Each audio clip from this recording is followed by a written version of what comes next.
Hi, my name's Celeste Sinclair and this is my final presentation for the Player Care Group.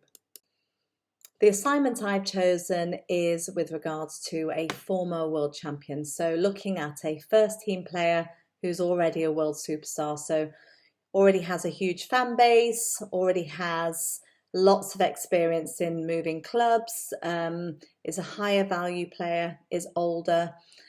So from a club perspective, we do need to make sure that he hits the ground running. So a lot of planning, a lot of consideration, and a lot of preparation.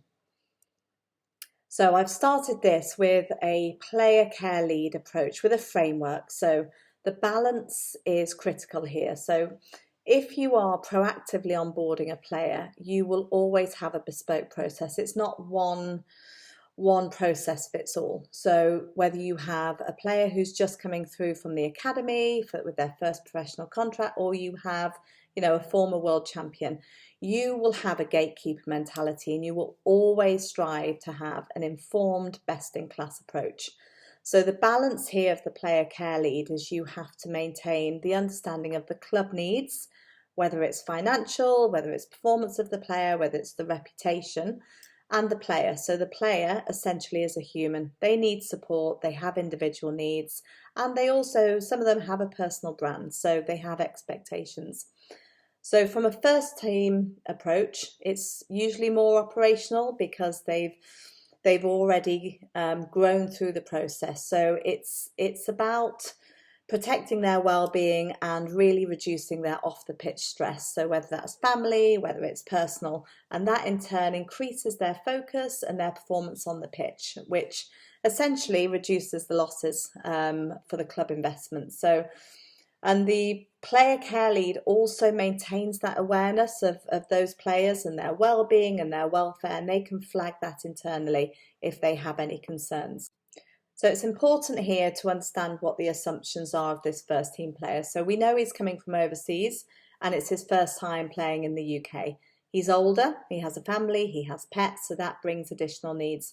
He is Muslim, he has basic English language ability, and he has a huge fan base. So that's country and previous clubs with a really big social media presence. And he has an extended experience of transfers because he's an overseas player. So the management team will be accompanying him for the first few days, and he has various high value sponsorship deals in place. So all of these things create our list of potential needs. So he is going to need language support. We do need a larger house which is near to a school and furnished. He will require additional privacy and security, and he's potentially got an extensive list of requirements due to these factors. He has additional hobbies and interests because he's, furthering in his career. And we need to ensure that we have options and preparations with local mosques, and that the club are aware that he needs that additional space and time. And we also have dietary specifications. And then from a club point of view, obviously he is high value transfer. He has this larger fan base. We do have some relocation clauses. We have a budget because there has to be a cost assigned to it. We've got visibility of his historical behaviours and his profile, and we understand if there's any existing relationships or friendships with anyone in the club who've either worked with him or played with him before. So we know there's going to be additional media interaction because of his history. And we also know that actually from a revenue stream, the club has a huge opportunity with shirt sales and sponsorships, and it's brilliant for the club's reputation. Internal staff with language abilities are needed to ensure that all conversations are translated, whether that be through coaching, whether it be through medical, whether it be through personal. So we do need also some language lessons. And we do have some specifics in terms of his house needs and relocation.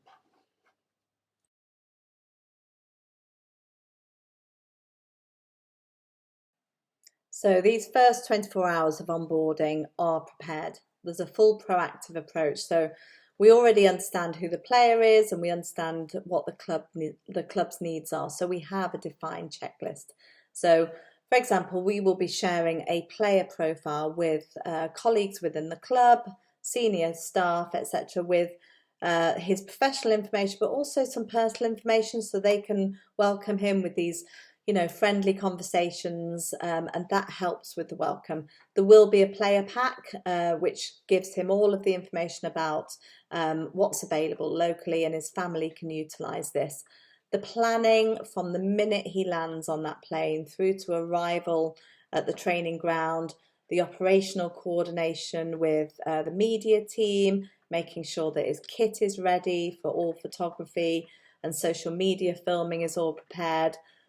All of the admin with the visa, his medical, etc. has already been done. And then we'll take him through, the induction, what's expected of him in the first couple of weeks, what his schedule looks like, how we're supporting him in terms of transport, and then that transition with his family, with the house, with the schools, with cars, making sure he's got Wi-Fi, and all of this will be discussed fairly quickly. So the first 24 hours have passed. The player has initially been onboarded. All of the formal introductions and announcements have taken place. So what we can do is start to increase the participation with the player and their family. And this allows the balance of resource whilst still delivering the priorities of the club. The relocation activity can progress because it can't all happen in one day. And just in terms of concluding, so it's just about reassuring that it's a proactive, not a reactive approach. You are a gatekeeper. You're not a fan. You're a professional, and you're standing by your principles, your values, ensuring that your EDI agenda is delivered. And as we know, that prevention is always better than intervention. You're balancing the club and the player needs. So you're juggling. You're in between. Your checklist is your foundation, and your approach can flex depending on that person, because whether they're a new player or an older player, always be aware of the bigger picture. And your supplier list is your trusted supplier list. This is what will make you proactive. This is what will make you efficient. Always being operationally smart and always striving to continually improve. And enjoy and thrive in the role, and enjoy being a part in changing the agenda in player care.